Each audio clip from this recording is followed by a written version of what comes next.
Welcome back to Egg, Ammo, and Adventure, where the coolers stay full, the stories stay questionable, and the coffee is strong enough to wake a dead coyote. I'm Steve Larsen, the Meat Doctor, bringing you the excitement, the protein, and just enough Iowa common sense to keep this thing between the ditches. It's turkey season across the Midwest. Food plot planning is in full swing, and the fishing reports are finally starting to sound like something other than lies. So while everyone else is out patterning gobblers or arguing about which food plot seed grows best in soil that's mostly rocks and regrets, we're diving into something as important as the craft of great meat. Today's guests are Jim and Payson Kearns from the legendary Edgewood Locker, a place that's been turning deer, hogs, and everything in between into award-winning masterpieces for decades. If you've ever dropped off a deer in Edgewood, bought their sausage, or just heard someone brag about their jerky, you already know why this conversation matters. So settle in, Liars Club. Whether you're turning calls for that stubborn Tom,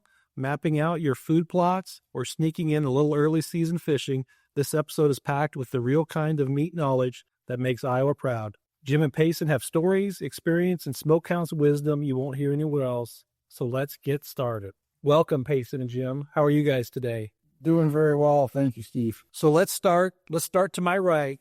Jim, let's tell about yourself. How about where you grew up?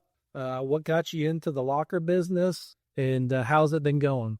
Well, first of all, it's been going really good. My parents started the business in 1966, bought the locker in a small downtown building, and probably had one employee at the time. They knew hard work, and that was just about it. But obviously knew how to make the meat business work. They stayed there for a few years and then remodeled an old creamery building north of town.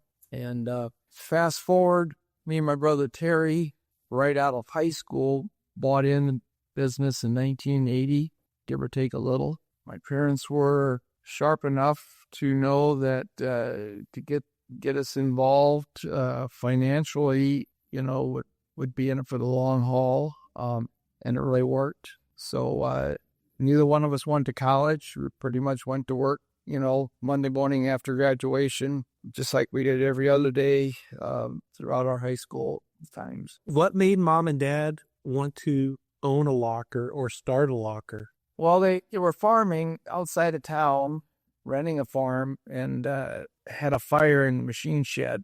And, fires and insurance companies and how all that turned out. And it just seemed like a good time to start something different. And the locker was for sale at the time. And they thought, well, hey, let's buy a locker. So they didn't know anything about killing, harvesting, processing, nothing like that when they bought it. I think they probably did a little bit of on-farm butchering, but that was pretty much it. They went from farming to buying a locker. And that's kind of why I said, hard work really went a long ways back in those days.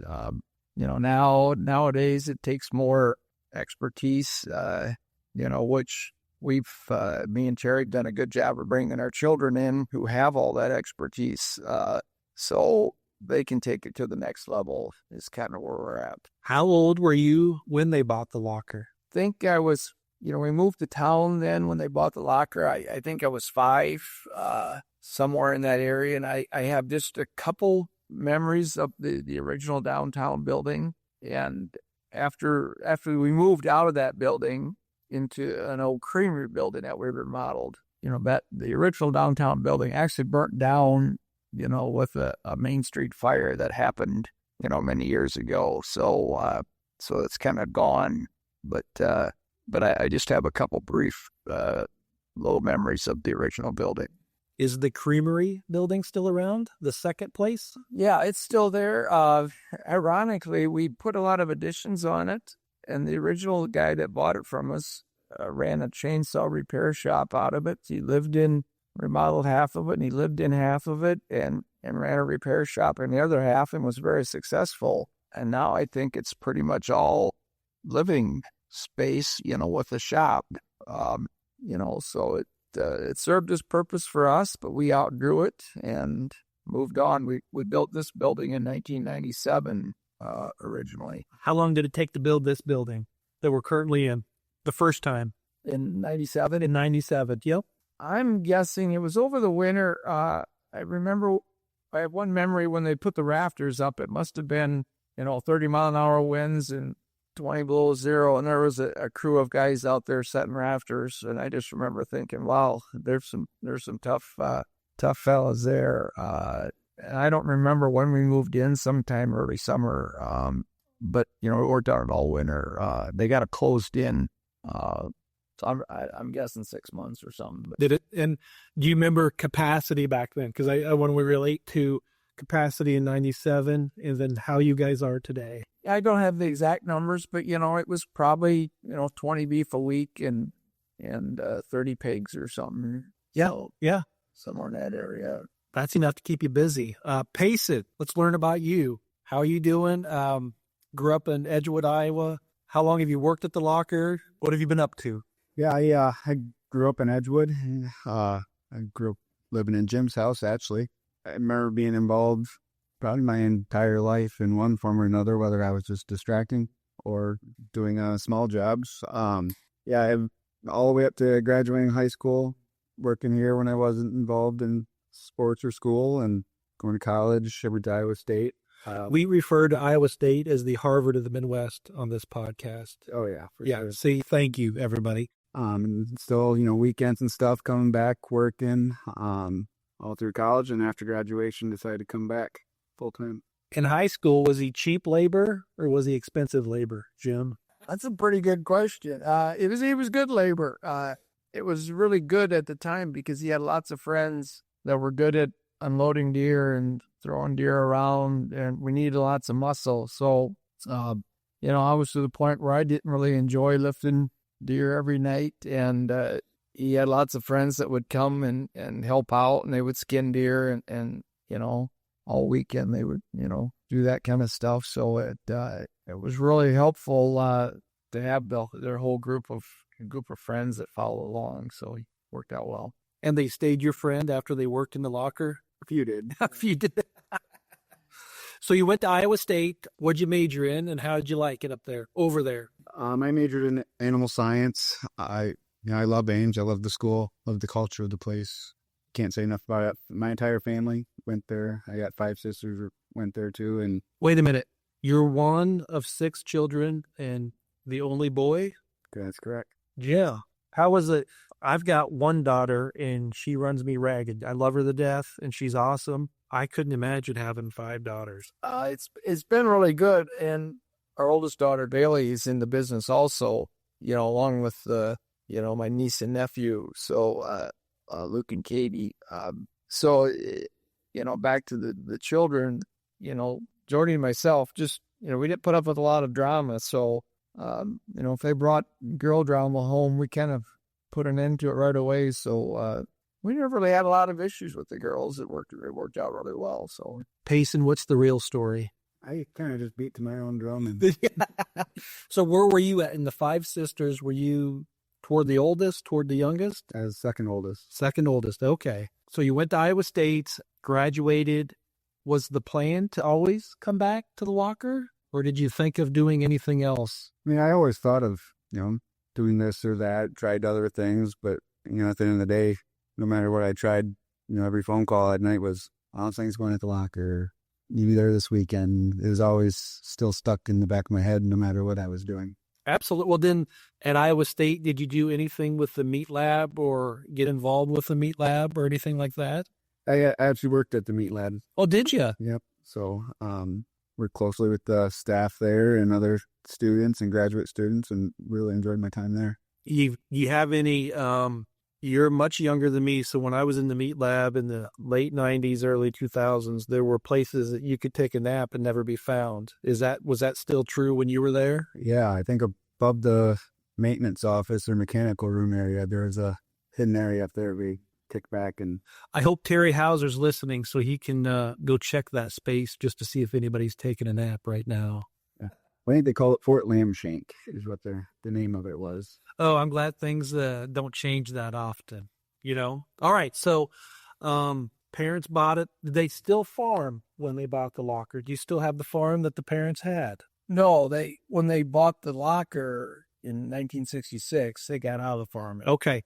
But since then, we've bought some ground and started doing some farming, on the side. So kind of a hobby type thing. So, we really enjoy it. Some timber ground, stuff like that. So Does that mean that, are you all hunters as well? yeah, we all hunt, do some fishing, all that kind of stuff. Growing up, we really try, Jody and I really tried to get the kids outdoors. We do a lot of mushroom hunting and hiking, different, deer hunting, turkey hunting, that kind of stuff. So, we really tried to spend a lot of time outdoors. Have you been mushroom hunting this spring? Yes, I have, and I'm going to be going as soon as you shut the last mic off tonight. So, if I start to give you the cue, that means we're running late. So, My goal is to make you happy. All right. Payson, do you mushroom hunt at all? Was that mainly your dad? I don't, but you don't want to stand in between a mushroom and my mother. Oh, that's the kicker, huh? Okay. I kind of halfway keep my distance. I don't want to get caught. Well, has it been a good season for mushrooms in eastern Iowa? It seems to be starting out pretty well. Definitely got some good moisture. And our timbers are typically a little cooler, so we're a little later. So they're just getting going good. But yeah, we found some and hope that it's things get better over the next week or two here. So. And I'm going to make a big assumption that those are for personal consumption. You don't sell them here at the locker? Well, yes and no. Oh, really? When Payson was younger, we would find so many that it was kind of a marketing thing for them, a motivator that they would sell enough to pay for their swimming pool pass here at the locker. It's slowed down some now. We still find plenty to eat, but we might sell a few here and there, but nothing like years ago when the kids were young. We would find a lot. So you at least find enough to make mom happy. Well, I don't know if you ever find out then mom happy, but she's definitely the driving force behind the mushroom operation. So when our deer hunting party in southern Iowa, we had a guy around Iowa City that would mushroom hunt, and he would bring some for deer season and lightly coat them with some flour and put them in some butter, and they didn't last long. I'm going to tell you that. They did not last long. One year I brought smoked pig heart for them to try. And if you didn't tell them it was pig heart, they liked it. But once you said it was pig heart, they stopped eating it. Well, a couple of them did anyway. So do you guys turkey hunt? It's spring season. Any turkey hunting in the family? Payson probably turkey hunts more than I do. I've done some, and we've done it with the kids, off and on. But I haven't done much of it lately. But we have a lot of turkeys, and I hear them every day out gobbling. So, but Payson still goes out son. Have you got one yet, Payson? No, I haven't even went out. Probably one of my favorite things to do. I used to do it all, but over the years, after you skin so many deer in your free time, you don't really, not really gravitated to do that in my free time. So I enjoy turkey hunting and pheasant and smaller game. Well, how's the turkey population over here? Good. Good? Yeah.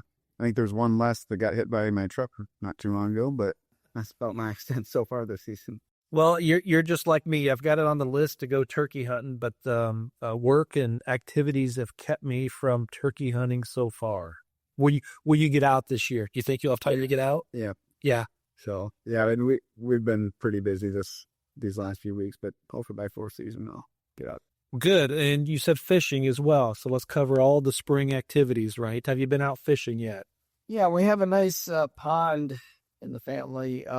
It's got some nice bass and bluegill, and the grandkids are starting to just get old enough that, if they, like throwing their pole out or whatever, and, sometimes they just throw the worm just to see the fish come up and eat the worm, and don't care if they catch it or not. But yeah, we're starting to have a lot of fun with that. We've been out a couple times, mainly just taking the grandkids out and let them catch something. But we'll get them started early and get them happy.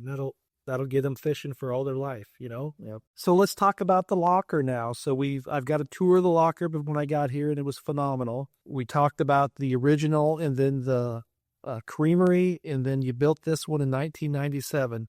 How big are you today? We talked about number of pigs and cattle killed then? How many do you kill this week? So this week, I mean, it was a slower week. We killed 65-ish pigs, probably right around 30 beef, but running full capacity, we like to be around that 40 beef a week, 60, 65 hogs. That's where we're comfortable at. And what are some of the products that's maybe we could bucket this? What are some of the products you like to make, and what are some of the products that are just staples that everybody comes in here to get? I'd say, I mean, we really like making brats and hot and snack sticks. That's what we're known for. That's what we're popular for. That's what we enjoy doing. Our smoked meat is that's where I really like to do that process of curing and smoking meat. Any certain kinds that you like over others? The smoked meat? Yeah. Oh man, I like it all. I like I'm just gravitate toward bacon. Yep. So I'd say that's probably my favorite. What about what sells the best here? Do you have an idea of what your customers really like? Because you get really good Google reviews, you get really good reviews, right? So I'm just curious if there's something that stands out that, like you said, the beef sticks. Is there anything else that stands out that people like to buy? So on like the wholesale end, our most popular wholesale item is beef sticks with cheese. Okay. Yep. Then we had the honey pork and pineapple sticks in the second place. Pineapple sticks, huh? Mm-hmm. That brings up another question. Do you have a person that does R&D, or how do you come up with new recipes that you think will drive sales, I suppose, right? You just play around? Yeah, I call them the kids, but the next generation, they do a good job. They know the new trends, the flavors and stuff that are growing. So yeah, they'll each year, a few times a year, they'll run a half a dozen tests, brats or sticks, and we try them here, and it's really it's fun, and we just talked about it earlier this week. Everything that we make, new, somebody will absolutely love it and somebody will absolutely hate it. That tries it. So you really have to sort through what we think will really work. But ultimately, the kids do a good job of figuring out what they think will actually sell. We get the employees a lot of opportunities to try this stuff and kind of have fun with it. But ultimately, is that the first criteria? Is you make it, you give it to employees, and you say, all right, good, bad, and different. Tell me what you like and don't like about it. That's kind of where we start, and we know ourselves that right away, if we make 6 things, half of them we got to tweak right away. You can kind of it takes a few times to narrow things down a little bit. Yeah, I'll bet. And then the first round goes through, and then you make a round and try customers. You maybe give out samples to customers or have them buy it and say, let me know what you think. Friends, if people around, yeah. Yeah. Take them on your hunting parties and say, hey, try these, let me know. Yeah. Yeah? Oh, that's interesting. The school kids in town, they're kind of on the cutting edge of research and development. The 3rd grade class every year comes through, and my sister Bailey, she works with them pretty closely and lets each class vote on a flavor of brat that they can create while they're here. And then, they tell us what the winners were, and we got to figure out how to make that. I think a list just came in this year, but I know last year's 2 winners was Mountain Dew and Chicken Nugget. They didn't quite make it to the retail shelf, but it was a fun adventure. Now, did you try them? Mm-hmm. What'd you think of the Mountain Dew and the Chicken Nugget brat? They're edible, they weren't too bad. But those kids, it was the best brat they ever ate. No kid. Yeah. Now, did you make them and then go back to the 3rd graders and give it to them at school, or did they come here and try them? I think they ate them. I think we made them ahead of time. Okay. And they tried them here, if I remember right. Wow.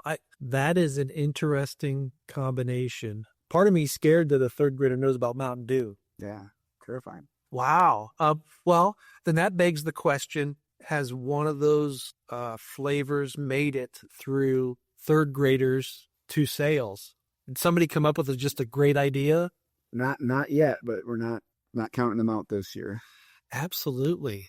Well, that's great. So is the Edgewood Locker involved with high school and elementary and things like that come here and tours and ideas? Yeah, we try getting as many kids in our building see the industry as we can. Just this week, the neighboring school, their foods class came in and they butchered their pig. To the specs for, each group was in charge of a meal that they had to cook, and if you were in charge of the ham, you had to cut your ham and debone it. And Really? so they did that this week. Did that go over? For me, that would be awesome to understand and see. Did most of them like that and enjoy that, participate in that? Yeah, it's a pretty popular class. Wow. Or that's what they're telling me anyway. The feedback you get anyway? Oh my gosh. It was pretty interesting to me. It's the first time I had watched it, and I walked in and there's 20 high school kids wearing cut gloves, holding knives out, cutting on a hog. And I'm like, Did you get nervous for a little bit? I got to get up. But what a great opportunity. And, good for us to expose the kids to, running a knife and cutting up a pig and then cooking it. So I was really impressed. It's the first time I had actually watched them do it. And, I wish we could get more schools involved. I think that's a great program. Maybe we need to talk to Megan at the Iowa Meat Processors Association, because coming through the pork industry, I would say more and more consumers are getting further and further away from where our meat comes from. And not only further away, but understanding where our meat comes from, right? And having a program like that, I think you teach 20 kids to 30 kids, and they're going to go out and tell another 20 or 30 kids, right? And then when they get older, they're going to talk to people in college and that type of stuff. So how long has that been going on then? Oh, I bet we've been doing that for 4 or 5 years. Yeah. With them, but that's just one example. There's a lot of different programs that we're involved with to reach out with them. Within the community and things like that?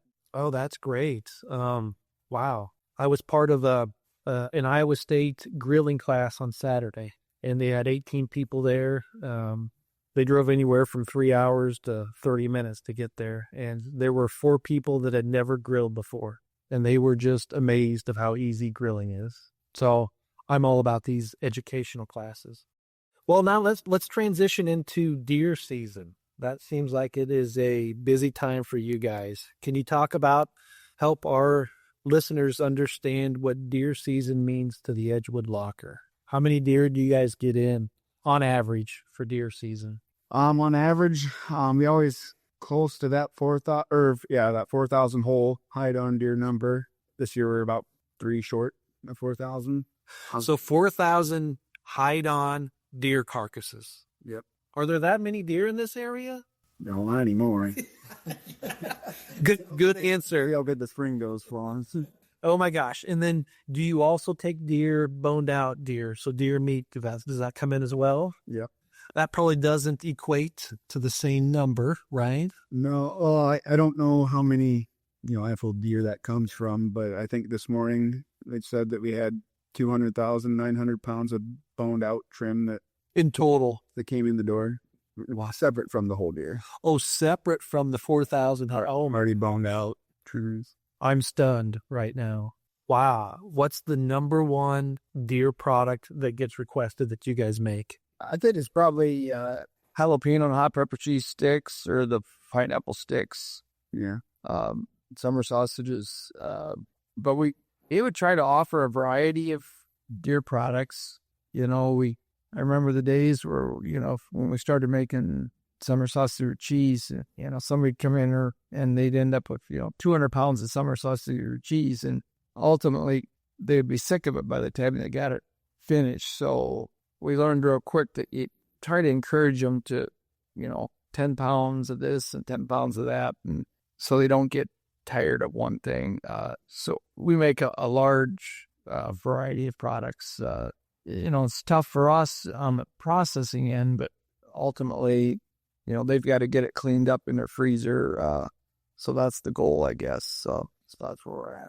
How long does it, and I got the tour, so I think I know the answer. How long does it take to go through 4,000 carcasses of deer, 200,000 pounds of meat brought in to get through your system and to get back to customers? So normally we do about 1,000 deer in the early seasons, the youth, muzzleloader. Yep. Normally we had them all done and out the door before shotgun starts. Then you factor in shotgun, late muzzle, or another 3,000 deer coming in. We try to always have them skinned and deboned by the first of the year. And then the stuff like the sausage because we can't make that much sausage that fast. It'll take a couple months after that to get caught up on making all their sausage. But Now, do you guys dedicate a day for deer processing, or do you just work it in throughout the day as you do in beef and pork? so like during the summer, mostly run full throttle, 100% deer as much as we can. Okay. When we get back on beef and pork, January, February, March, we'll make all the beef and pork first, and then towards the end of the day, after inspection hours, or if we're caught up on the official product, we'll start working in the deer that way. Now, do you mix any pig fat with your deer, or is it just straight deer? Depends on the product, and we have some all beef products, pork products. Typically, we'll do pork trim, fatty pork trim. When we started out this podcast, we've got a group, our hunting group in Southern Iowa, and I think it's been 6 years now that we've been processing our own deer. And most of the group had never done that before. None of the group, part of the group had never done that before. And the phrase was, it's not rocket science, it's meat science. So even if you screw it up a little bit, it's still going to taste pretty damn good, right? So do you guys make a lot of deer summer sausage, deer sticks, any deer jerky? Quite a bit of deer jerky as well? Yep. So that, Jim, based on what you told the deer hunters, hey, get a variety, get some sausage, get some sticks, get some jerky. Anything else that these deer hunters like to get from you guys? A lot of them will, save their loins for some steaks, maybe a little bit of ground deer. Just, sticks, brats, summer sausage, Meatloaf. Really? We do rib sandwiches, pizza patties, Barbecue, shredded. barbecue meat, whatever. Most everything, that we make in the retail room, we'll make out of deer. And like when we sample brats, new flavors of brats, it's always in the back of our head, will this be a deer? Yeah. Because, every year or two, we try to add a deer stick or a deer brat to our list. So, there's always new deer items, just to, spur some conversations and enthusiasm. So, we're always adding new stuff. And I am curious, how is shredded deer? How's barbecue shredded deer? It's one of those things. It's kind of like if you said it was shredded goat or shredded lamb, if you drink a few beers and have a barbecue sandwich, you'd say it's Best thing you ever had? Although it was beef, you'd say it was the best thing you ever had, So it goes over pretty well. We do a lot of odd things like that, and that's kind of back to the whole, get a variety so you don't get tired of one item. And is that pretty well receptive of the deer hunters that bring their deer in, right? If you say, hey, have you tried barbecue deer? Do they say, hey, yeah, I'd like to try that and see what that looks like? You want to explain the samplers that we do now? I don't. Oh, you got samplers, huh? Yeah, so we have like a stick sampler. So, when they bring their deer in, they could order a stick sampler, which I think it's like, let's say 10 pounds, and you get a different flavor of each, pound flavor of each product. Same thing with like a summer sausage. We host an open house every year, kind of right around the rut. But we cook every single deer product up, and they can come in and try everything before they bring their deer here, and they have the opportunity to try every single product we make, so they can go home and say, all right, this is what I want made, this is what I want made this year. So how does one get invited to the open house to try different deer meat? I just got to show up on the date's already set. It's early October. I should know the date. The date is already set right now. Yeah. Yeah, it's on our Facebook page. Okay. But you just show up, and we have all the samples in the cutting room, and we have a lot of good employees that hand out samples, and you can try all the different things and say, yeah, I like this one, I don't like this one. So when you bring your deer in, you know what you want. Do you get a good turnout? I imagine that this would be a heck of a marketing ploy to get people to come in and try deer. Yeah, it's a good crowd. Is it? It's busy all day. Now, do you have it during normal hours, or is it after hours so the employees don't get too swamped? We do it on a Sunday. Oh, you do it? Okay. We're not running production that day. And That's good. All right. Well, I wrote it down. I writ it down, and I will.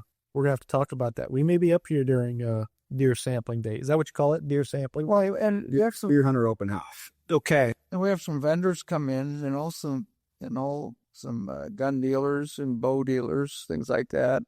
Side by sides. They'll set up a little booth, so No kidding. This sounds like a big event. take a little day out of it. Yep. Huh. Back in the early days when it was just me and Terry, we did it in the evening, and we'd serve beer, free beer. That brought a lot of people in, but eventually the insurance company said, I don't know if that's really a good idea anymore, so we had to do away with the free beer. But boy, that was a good time. And I'm asking for a friend. If we brought our own beer, could we drink and eat beer at the same time? Or is beer forbidden during the tasting? We still have free beer. You just got to know the right location. You got to know the secret code? Yeah, we don't advertise it like we used to. So, What's a good thing? Only 2 people listen to this podcast, so your secret's safe with us, okay? Oh my gosh, that's too good. How long have you been doing the deer open house? it's been a long time. We started it back in the old creamery building many, many years ago. So what is that? yeah, probably late 80s or 90s. 35 years ago, 40 years ago? Well, we took a few years off during COVID, and then when we were under construction, it was like 3 years we took off there. So we've established both you two are deer hunters then? Yes. Any kind on Payson, yes on Jim. What seasons do you like to hunt? When the kids were younger, we did all the youth seasons. It was just a great family thing. And now that they've all grown up and gone their own ways, I still do a little bow hunting, and I have my hunting group. How big's your hunting group? All 5 or 6 guys. We kind of try to keep it a little quiet. I always tell them, the last drive of the day, if you guys shoot a small deer that falls down in the bottom of a draw, we got to drag that thing out, or we could be sitting around the fire having a drink. So just choose wisely where we end up here. So, it's not all about getting the deer, but anyway, we have a good time. Absolutely. And Payson, deer hunter? Yeah, on occasion. When you have time? Yeah, if I get out, it's during late muzzleloader season. Do we have a bragging board around here of who's got the bigger buck or anything like that? I don't think I'd be on a board if no matter what buck was on it. Jim, how about you? Have you been lucky in getting any bucks? Oh, I've had my good moments, and yeah, now I'm it's just more the fun of it. Enjoy watching them, and yeah, I let some nice ones go by, and then last year with my bow, the grandkids were all out, and they're 3 and 4 years old, and I shot a little buck just so they could come out and help track it down. It didn't matter to me how big it was. It was just the experience of getting the kids out. So I need some of your luck to rub on me. It's well established that I have not shot a deer in 3 years, and don't get me wrong, it is fun to be. Our group that we hunt with is 20 plus down southern Iowa, and it's great group of guys, have a lot of fun, card playing and storytelling Friday nights and Saturday nights of first shotgun season. And then after that, it's, hey, who's got a muzzleloader tag, or who's got a, special rifle season depredation tag, and who's got what. And then we kind of figure out how do we get a group of individuals down there. But it's more about the having fun with other fellow hunters out there anymore. And I get tired walking through the woods the whole day, Saturday and Sunday. I need someone to help me through that. And for us, it's, what are we going to cook tonight? Years ago we would cook turtle and, whatever turtle stuff we could find, just to make it's just a fun experience. So yeah, it's not all about how big a deer you shoot. It's just about the whole weekend. We may need to try that. I would love to bring some turtle down and let the hunting group try it. So I don't know if you got any left over, or you got some unique cuts that we talked about when I brought down some smoked pig hearts. If you got something unique, I would love to get in front of these deer hunters down there and see what they like. We could set you up with some, samples of good sausage, but, in this business, we don't get too crazy with the unique stuff, but, we still got to sell it at the end of the day. So. Oh, absolutely. Right. We've we call him Shami Boom Boom. He brings some good ham balls and meatballs and some ground beef and some shredded pork for our Friday night and Saturday night feast. So he does a good job at making us some good food down there. So Payson, I suppose Payson and Jim, are we in the middle of a transition plan at the Edgewood Locker? Is Jim and your brother, you're probably getting to where you want to start doing more fun stuff rather than coming in and... Yeah, I would say that's a good way to word it. I think we're in the middle. The kids are doing a great job of taking over and doing their thing, and it's really going to make it easy for, Terry and myself to kind of sneak out the back door here. So yeah, I think it's working well for us. I don't know, they might give you the different answer. I mean, eventually I'm sure there's going to come a point if I don't make myself valuable, they're going to kick me out. So I'm sure that day's coming, but yeah, we're kind of in the middle, and it's going pretty good. But Payson, is this something that I assume this is what you want to do, and this is a good transition, and you're getting more responsibility? Maybe that's the right word to say. Yeah, I feel like the responsibility is always there. Yeah, for everybody, I guess. But yeah, it's about what we do. And it's for Jim's siblings, it's you and your sister that's involved, right? Any other siblings involved with the locker other than Terry's kids? No, for right now it's just two kids on each side. So we're 6 equal partners. I have 4 other children, but 3 of them, haven't showed any interest, and they've gone their own path, which is great. And the youngest one is still at Iowa State, and who knows where she'll end up, but we always leave the door open, so we'll see. What year is she at Iowa State then? She's in her 2nd year. Animal science or something else? Egg studies. Egg studies? Would she like to come back? Or maybe she's just, I've got a son at Iowa State, and he's trying to figure out what he wants to do and having pretty good fun up there. I met your daughter at Iowa State up at the Iowa Meat Processors Association. She seemed like a really great person. So, well, speaking of that, did the Edgewood Locker bring products for the Iowa Meat Processors Association? Yeah, we took some products down. We've taken products there, I don't know how many years, forever. How'd you do? We did well. We won a few things. I don't have... Remember, don't let the truth get in the way of good stories. So if you say you won everything, then by golly, you won everything. Oh, no. There's a lot of good processes in Iowa, so lots of good competition. It's a humbling thing to go there, and you see just some fantastic producers. Oh, absolutely. Right. And as long as you beat Tiefenthalers and Lucas, that's what I want to hear. All right. That's a tough task.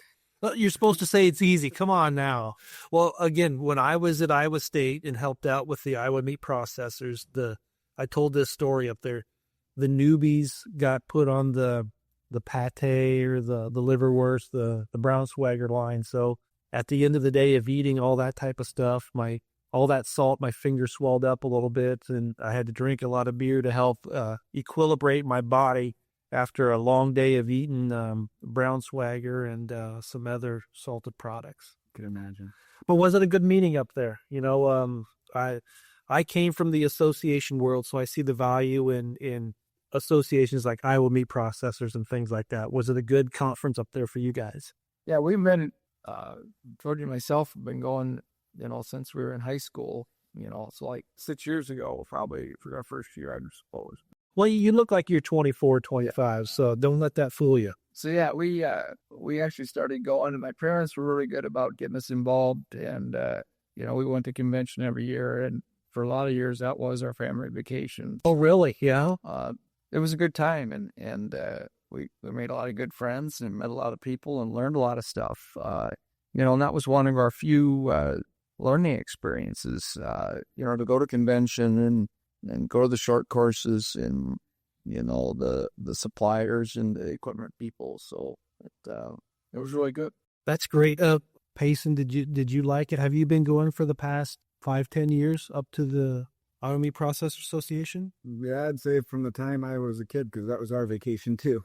Yeah. Yeah, known a lot of them people my entire life, and yeah, it's a great experience, and you're around a great group of people that want to help each other out, and can bounce ideas off anyone, and has more friends there than most places. Absolutely. So you've been going since you were probably 5 or 6 or old enough to walk and things like that to the convention? I would think so. Yeah.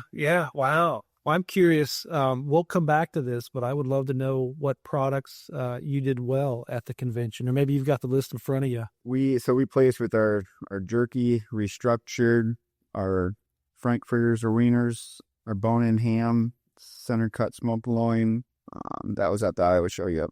And then at the AMP show, the national one, we had bone-in ham placed, and so did our snack sticks. Where was the AMP show? Was that? I believe it was Kansas City. Was it Kansas City? Okay. It'll be Milwaukee this year, I believe. And then are you guys so that tells me you're involved with AMP as well. Moving forward, yeah. That's a great group as well. I've worked with them in the past lifetime as well. Yeah, Bailey's on the AMP board. Oh, is she? Okay. She'll be doing that. Good for her. Well, now, is it, this is deviating a little bit, but I think, was it your brother that was going on vacation with the Tiefenthalers? Correct. Yes.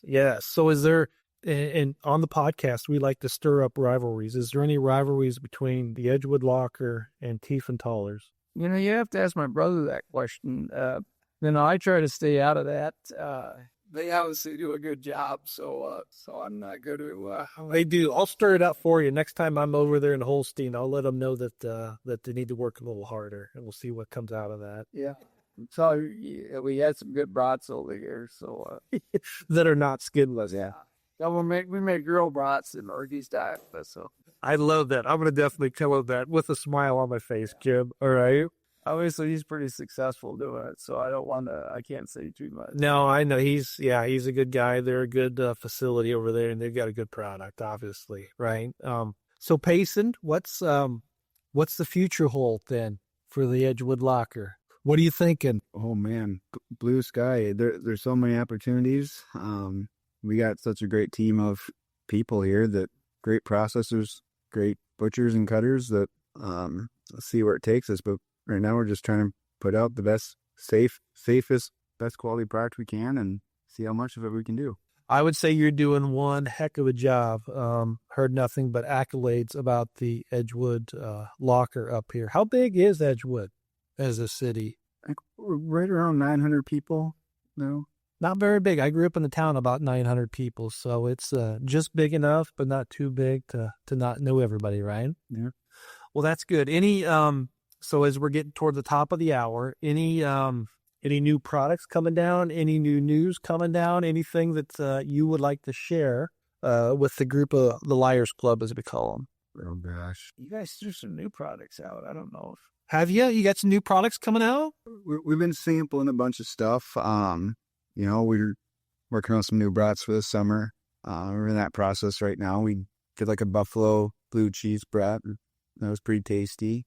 I'm trying to get some seasonal items around. I want to make, or we all want to make like a freedom brat or American brat, red, white, and blue. For America's 250 anniversary this summer? How do you do that? So, blueberry, cranberry, mozzarella cheese, but that doesn't sound tasty, but it'll look cool. I was thinking more maybe red bell peppers or red chili peppers, and boy, that'd be a good idea if you could do a red, white, and blue dog. Blueberries are popular, putting them in brats now. Yeah. So is your buffalo blue cheese, is that in production now, or is that to be shortly? We just made one batch, and it was tasty. Spicy? Was it spicy? Not terribly. We try not to make things overly spicy, because it's a small group of people that you'll never make it hot, and something that can appeal to about everyone. Yeah, what we've learned is there's a group that's never hot enough, and there's a group that's always too hot, no matter what you do, right? Spicy wise. So, okay. We'll look for that. And what other new products? Any other new products coming down the pipeline that you can think of off the top of your head? We launched a sweet bologna last year, so that's been pretty popular. We'd like to come up with 6 or 7 under 10 brats. Sweet corn brat, I'm intrigued by. A sweet corn brat? I mean, stuff sounds cool, but getting it to taste good is 2 different things. Well, I will say most times when I eat sweet corn, there's a brat right on the plate with it. So, oh my gosh, that'd be phenomenal. A sweet corn broth. Wow. Well, as we close for today, one of the things on the podcast that we talk about are nicknames. Now, do either one of you two have a nickname that you can share online? Growing up, you had to have something, didn't you? You know, when I was in high school, they called me Bitter, and there's still a few people that still call me that, daily. And it stemmed from, my brother and a friend took me outside of town and threw me out of the car.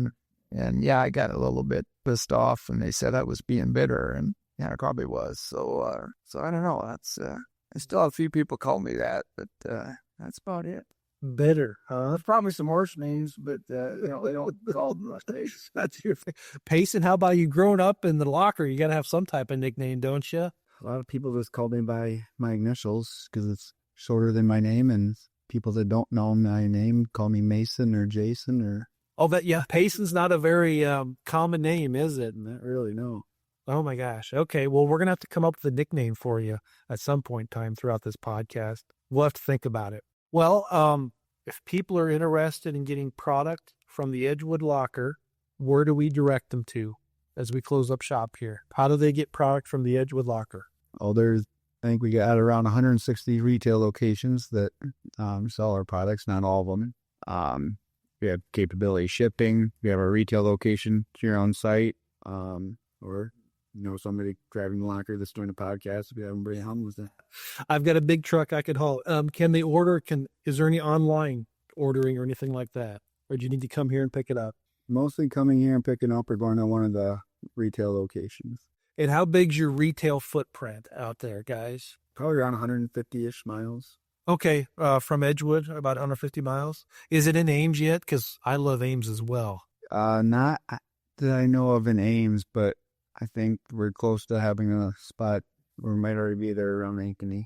Around Ankeny. Oh, is that new news that I could spring on the podcast? Because I'm close to Ankeny, so if it's somewhere close to Ankeny, let me know. Okay, that's a wrap on this episode of Ag, Ammo, and Adventure. A big thanks to Jim and Payson for stepping out of the Edgewood Locker long enough to share the stories, the history, and the passion behind one of Iowa's most iconic meat operations. As you're out chasing gobblers, tuning up your bow, or sneaking in a little early season fishing, remember, great meat doesn't happen by accident. It happens because of folks like Jim and Payson who put the work in day after day, year after year. Thanks for tuning in. Make sure to subscribe, leave a review, and send us your questions, ideas, or anything that proves you're not letting the truth get in the way of a good story at agammoadventure@gmail.com. A huge thank you to our producer, Rachel, who keeps the show running smoother than a well-oiled slicer, and to Pablo and the Poor Decisions for the music that sets the tone every single episode. Until next time, keep your boots muddy, your ammo dry, and your coolers ready for whatever adventure comes next.